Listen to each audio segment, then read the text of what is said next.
I am here today with the Tascam Mixcast 4. I looked at this machine. I said, I got to try it. I got to check it out. And I've just been playing around with it. Now, this is a very interesting machine. I have a lot of history with Tascam. And let me just give you a brief history of Tascam products. The Tascam D888, the Tascam MIDI Studio 688, Tascam DP24, the Tascam Porta Studio MK2, 3, and 4, whatever. These devices are complete, total, iconic devices that Tascam has made in the past. Tascam came out with the Mixcast 4. I keep pointing here because it's right there. This is a very interesting device. It's interesting because obviously it's trying to compete with the king, the Rode Rodecaster Pro. I have a Rode Rodecaster Pro. However, I am sending it back to Rode for repair because the fourth input is just distorted now. I don't know what's wrong. It's out of warranty. Don't sleep on Rode. Rode customer service is dope. Their products are pretty dope.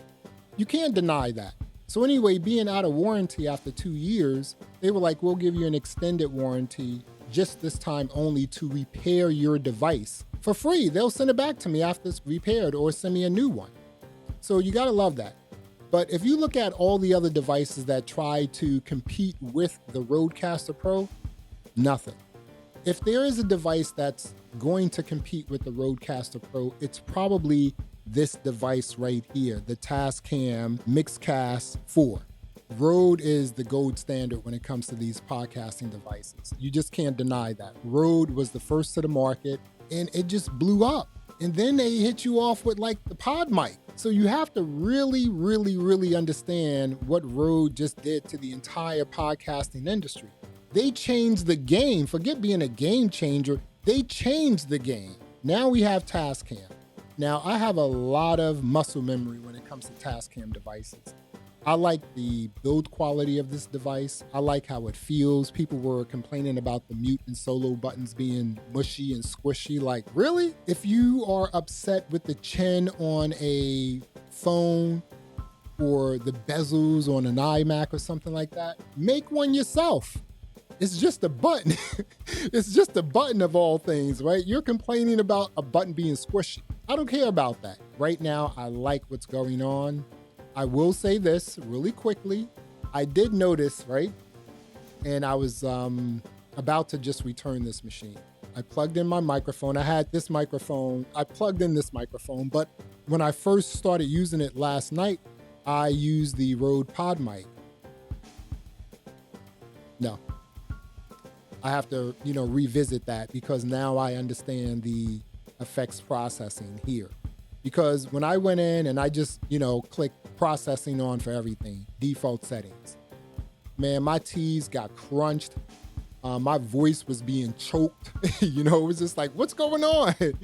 And the other thing is some of the processing was so aggressive, it made me sound like I was drunk, like a deep fake video or something like that. I was like, what's going on? I mean, why do I sound like this? Because it was just like my words were slurry and I was just like, this sounds really slow. It had nothing to do with that sort of pitch control or the pitch switch change on here. It was just the processing. On the default settings, it's extremely aggressive. If you have this machine, the first thing you should do is dial into all of your processing. Don't just use the default processing because it's super aggressive. The other thing is it does sound really good with no processing, just dry.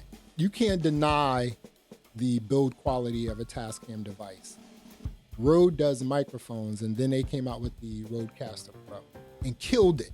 You can't deny that. Rode killed the game, as in they did a great thing for the podcasting space. And now all these other companies are saying, hey, look what they did. We can do a better job. No. If you're going to mimic someone else's device, right, then you also have to try to mimic their quality, their processing.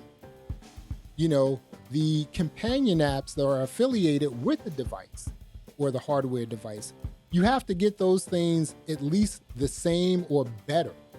You can't come out with these baby machines and think you're gonna it's gonna be a game changer. It doesn't work that way. If there is a competitor in this space to the Rodecaster Pro, it's going to be, it's going to be the Mixcast 4. I'm gonna put it through its paces. And don't forget to check out our t-shirts on Amazon, exclusively on Amazon. We have some really great designs.